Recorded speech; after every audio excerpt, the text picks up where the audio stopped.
All right. Hello, everyone, and welcome to another awesome episode of the Career Evangelist Podcast. Today, we have an awesome guest with us. He has spent 25 years helping the world's most powerful organization to stop hiding behind polite silence. And he wants them to start having what he calls honest conversations that actually move the needle. He's a culture strategist, Fortune 500 advisor, and the author of the brand new book, Forward Talk. Guys, get ready to rethink everything you've ever heard about communication at work. So, with that, we will welcome our guest. Hello, Gustavo. Welcome to the show. Thank you. How are you, Bola? Or should I call you a career evangelist? Great to be here. Yeah. It's great to have you. We are both Uh-huh. evangelizing right now, so we are Yeah. evangelists. So let's get straight into it. You use the word conversational depth. Can you break that down for our listeners to and give them a real world example from your consulting work of what a real conversation should look like at the place of work? Your listeners most probably heard about technical debt, and everyone has heard about financial debt. You know, those statements, whether it's your credit or your credit card, if you don't pay it, you're going to start accruing interests. The same happens with the issues that we avoid. Many teams say, hey, you know what? Let's not open that kind of worms. Let's not talk about this issue. Maybe they wait for someone else to raise the issue. But in the end, the thinking is that problems magically will disappear, but they don't. So the more we avoid those conversations, the worse that conversational debt it becomes. It becomes like a very expensive price to pay. And how it manifests? It manifests in lack of alignment. It manifests in pretending to be a team member, pretending to getting along, but actually we have lack of trust and differences that keep building. And also it manifests in a lot of noises when it comes to decision making and collaboration. Okay. So how can people start having this real talk at workplace? The first step is understanding what are the patterns that prevent us from having those conversations, right? So forward talk is the solution to three other patterns. It's a matrix in which we have avoidance that we just discussed, blame, and groupthink. Avoidance is, of course, we don't even talk about the issue, right? We hide it under the rug. The blame is when we get stuck into the past, what happened, and we are blaming someone else, finding someone, the blame comes from a scapegoating in which we sacrifice a lamb in the past and then we thought that the gods will forgive us, right? And still in today's world, people keep practicing the idea of, hey, if we blame this department, this colleague, things are going to go away, but they keep repeating the mistakes. Lastly, groupthink is when we agree because we want to get along, but internally, deep inside, we don't. So, understanding those three patterns and starting to observe how they manifest in your day to day conversations is the first key step to say, hey guys, let's stop. Are we getting stuck in blame? Are we getting stuck in we don't want to talk about the issue? Are we getting stuck into groupthink? Okay. Blame, avoidance, and groupthink. These are the main things you are talking about. So, in Forward Talk, your book, you argue that psychological safety has become a bandage. And to me, that's a bold take. What should people know about psychological safety and how can they open up and start maybe avoiding all these three elements that you mentioned? Yeah, basically, a psychological safety, like any construct, it has evolved and it has become weaponized both by leaders and employees. And I work with lots of teams in which people say, "Oh, this team or my company are not safe, so I won't speak up." So that has two effects. First, people use it as an excuse because, first of all, every place has some level of safety. So psychological safety is not something that whether you have or you have not, there are different degrees. But second, people are delegating or giving up their agency. Because if you want a team to feel safe to speak up, you have to model that behavior, right? Psychological safety is a construct that we all, a belief that we all build. So if you're not taking your part because you're using that as an excuse, then how would you expect the other team members to participate? So my book focuses more into the less about creating the right moment. Actually, I challenge readers to stop waiting for the right moment to have that conversation, right? The best moment to have a to address an issue is when the issue arises. The second best moment is today. Yeah. Once again, the more you keep waiting, the more things are going to go out of control. Okay. So, Gustavo, we've been talking about people avoiding real talk, communication, and not speaking up. I want to hear from you. Why is it important for people to speak up in the workplace? The thing is that we are paid because of our ideas, because of our perspectives. In today's world, an AI-driven world, which everyone can get into the same solutions quickly, mediocre solutions using delegating our thinking to that, and a world that's changing rapidly and becoming more and more complex, having different perspectives, different ideas is critical. So I like to think that leaders are curators. So leaders are not the ones who should come with the solution. They need to tap into that collective wisdom and curate those solutions. If people are not speaking up, we're missing ideas. Yes. So basically, the bar is going to lower.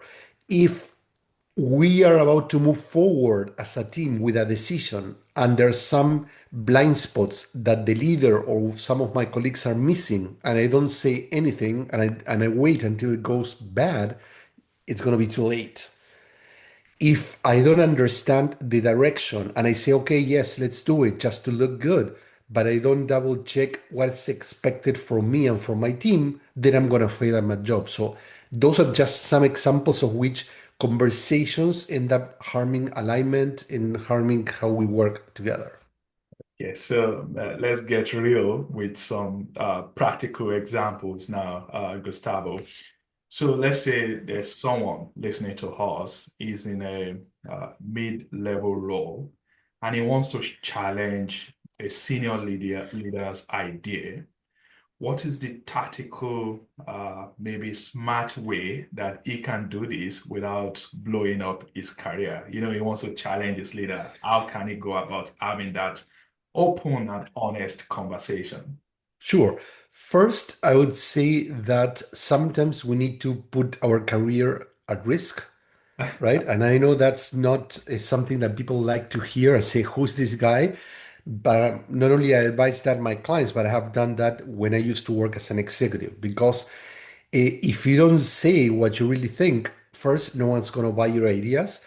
But second, you're being part of the problem. And when the team suffers, you might be laid off afterwards because the team is not performing well, right? So but putting that aside, there are different ways. First, you can start small. So don't start with the biggest and more complicated or sensitive topic. Start building that muscle. Second, don't make it about the leader. Don't make it personal. Use questions. So if the leader says, hey, we need to do this, says, have you also considered that stuff? What's the impact? So invite a conversation versus create that kind of confrontation. Another element that works very, very well and many teams miss is I'm not talking about manipulation. It sounds a little bit, but it's about working with your colleagues, right? So if Bola is the leader and Gustavo says something alone and then everyone looks at each other, then it's the two of us, right? But if I say, hey, I thinking that maybe this timeline it's a little bit too tight for the team. We have too many projects, so unless we deprioritize something, we're not going to be able to deliver. Does anyone see something similar here in the room? So you're not saying no, this is not going to work, right? You Mhm. focus on the challenge, and then you invite someone else. So you need a second person to say, oh, that's a great question. So you create a conversation, bringing other people on board rather than fight with your boss, and also don't do it alone. Okay, no, that's good. I like the way you explain it. You are telling us to build conversation, to use questions, and of course, to also question the status quo so that people bring their whole self to work. Now, from a career strategy standpoint, what are the benefits, or I'll call it ROI, return on investment, of being the person in the room on the team that can initiate difficult conversation? How would that person make progress in their career? The people who make progress are the people who actually take risks. And that's something that people want to succeed, but take the safe path, and both things don't go together. And I don't want to talk about myself, but I've been in early in my career in many circumstances. I spoke up, I challenged my leaders, I challenged my clients, and it was a really hard moment. And I say, what am I doing? But it went okay. Here I am, right? So there are things that first you need to find the right moment, right? Some leaders don't want to be challenged in the room. Some leaders prefer a one-on-one conversation. But in the end, you're going to be evaluated by what you do, not what you thought about doing. So if you do have an idea, many people say, I have this great idea. And I ask them, are you willing to lose your job for that idea, or being ridiculed by your boss when you share your idea? Say, oh, I don't know. So say, well, if you're not convinced about your idea, how can you convince other people to buy into that idea? Right? Yeah. So the people who, there's research that shows that the conversations that we fear the most often go much, much better than we think. So the people that had taken those risks, this is not me saying, it's a lot of global studies, show that the people who took the risk after that say, hey, it didn't go that bad. Actually, in 72, what I don't want to lie, but it's almost three-quarter of the respondents, the conversation went much better than they expected, and actually the trust, because when you have that conversation, then things get in a much better place. So now, Gustavo, I noticed that most organizations today they use surveys to gather feedback from employees. Yeah, And these surveys, most of the time, they are anonymous, yeah. which means people can write whatever they think without being open, without other people knowing that they are the one writing or giving such feedback. Now, when we think about conversational depth, do you think these anonymous feedback tools are they helping to solve the challenges of conversational depth? They're helping accumulate debt. So if that's the goal, they're working. Now, if you want to solve problems, they're not. First of all, two things. If the creators of all those surveys, the performance review, whatever, that are one of the top five consulting firms, no name mentions, but everyone knows who I'm talking about, they are the ones who realized that it wasn't working, and they abandoned it themselves because the cost invested into the process of those performance reviews wasn't working. But actually, they realized that no behavioral change was done. So that's one thing. The second aspect of your question is anonymity, right? We talked earlier about psychological safety. When you say, hey, this is anonymous, what you're reinforcing is that the place is not safe. So when you say, hey, no one's going to check who said what, basically what people hear is, first, why are they telling me that? No, if my boss has an issue, let's chat about it. But second, people also distrust, but because we know that technology, your boss is checking how many times you type on your keyboard. They're checking at what time you start your computer or open your office. So you know what I mean. So this surveillance mindset. So summarizing, sorry, anonymity sends the wrong message, since we're not open to really have a conversation like grown-ups, that we want to say things to each other. Second, it builds on that mindset that it's anonymous, but the boss can always find out who said what. right? And third, it gives people permission to say whatever. It removes agency. When my name is not attached, sorry, I can say whatever I want because no one's going to come to ask me to, hey, I have a follow-up question, or you have to implement on the idea that you suggested. So, your book, Forward Talk, you are encouraging us that we need to have straightforward talk and stop moving in circles. What are some key takeaways from your book that you want my listeners to know about? Yeah, one is, and you asked about things that people can start doing right away, Mhm. is learning how to reframe conversations. We talk about those patterns that get teams stuck into the past, like avoidance, like blame, groupthink. So many times you are new in a team and you say, hey, I have an idea. What if we do this? And people say, no, no, we tried that before and it didn't work. Yeah. So what happens? You feel, oh my God, I'm stupid, boom, and the conversation is done because they present like an obstacle. Yeah. You can reframe that into forward talk by saying, okay, but how can we make it work based on the context today? Because when you tried 10 years ago, 5 years, the context was different.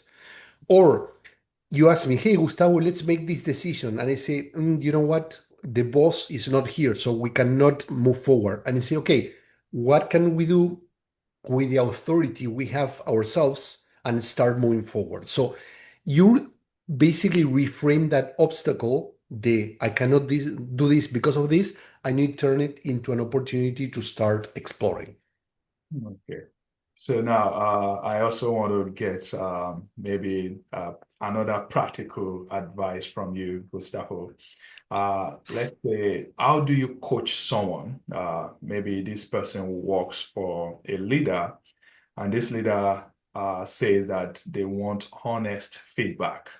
But if and when you give them this feedback, they can potentially punish you for that.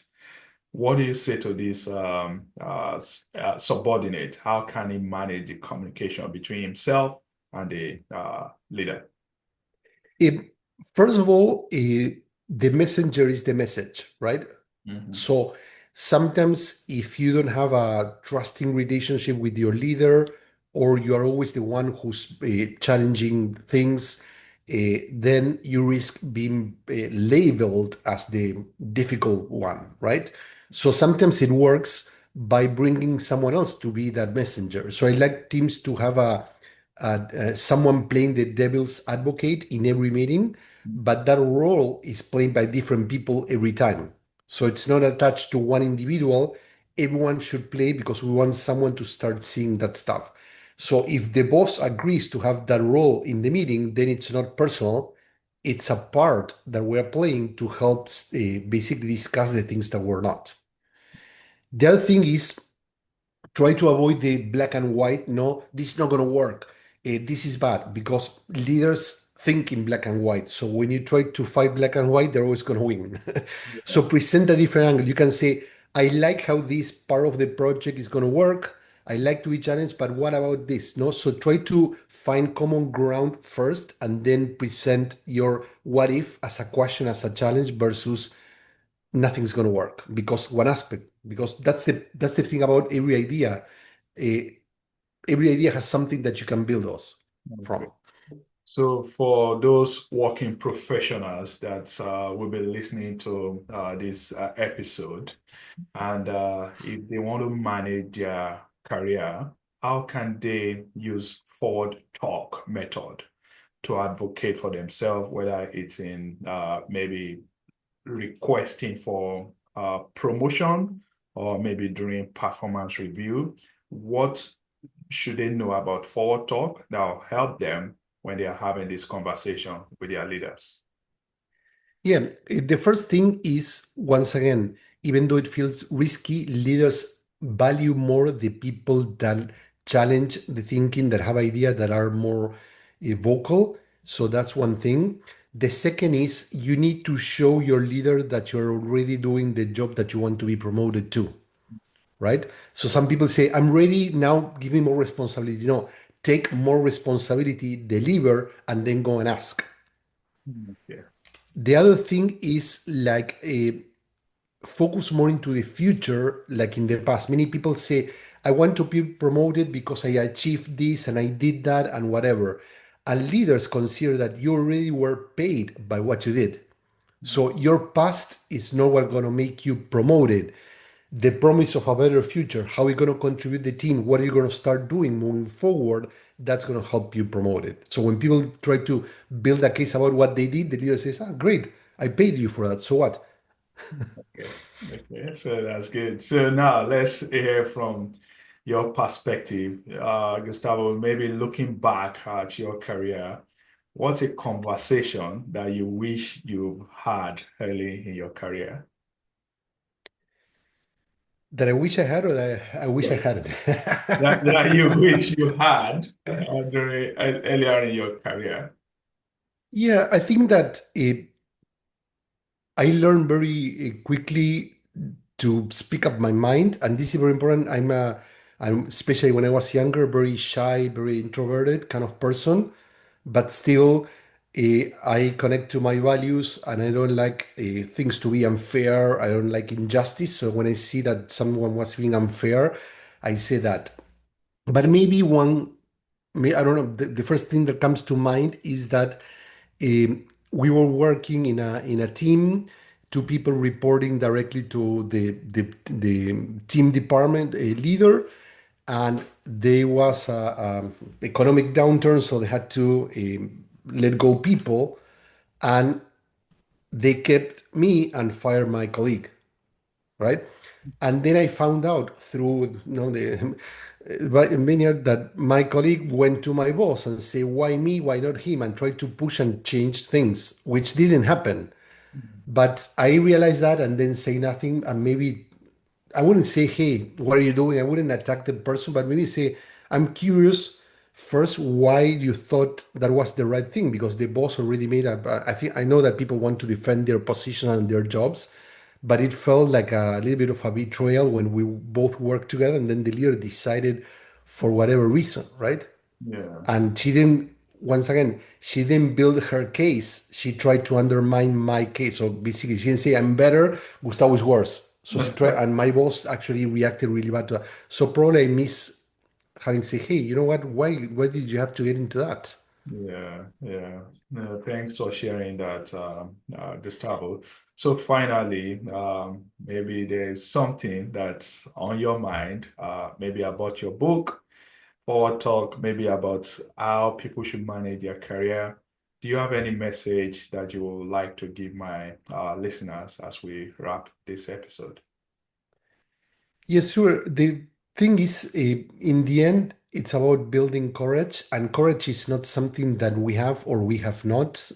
We think that some people are born with courage. No, courage is like a muscle that we build, and we learn to be courageous. Of course, you need to be smart. Courageous doesn't mean taking risks for the sake of it to show, hey, how brave I am and fight with everyone. Some people get it wrong. It's about standing for yourself. If you don't defend your ideas, if you don't defend your principles and beliefs and what you think is right, no one's going to do it for you. And in most of the cases, even if people don't like it, even if they might feel really bad, they're going to respect you for having a standing. The people that stay quiet, those are not necessarily the ones that get the most respect in the work. They might feel safe, but safety doesn't guarantee you a promotion. Absolutely. Thank you very much, Gustavo, for being a part of this episode of this community. We appreciate your time. Your book is coming out this month, 5th of May, correct? Yeah, in a few days from today, we're recording. Yeah. So, where can my listeners find your book and how can they connect with you so that they can continue to listen to you as you tell them to speak up and have bold and honest conversation at the Yeah. episode? Thank you. Yeah, they can. The book is available, of course, in Amazon across the world, in Barnes and Nobles, Target, and many other retailers, and also brick and mortar libraries. You can bookstores. You can get it there. And if you want to connect with me, look at my website, gustavorazzetti.com. So double Z, double T. And you can find a little bit about myself. We can connect on LinkedIn, and also you can check our services and how we help teams build this capacity. Awesome. Thank you very much for being a part of this community. We appreciate you, Gustavo. Of course, thank you for the invitation, and thank you everyone for listening.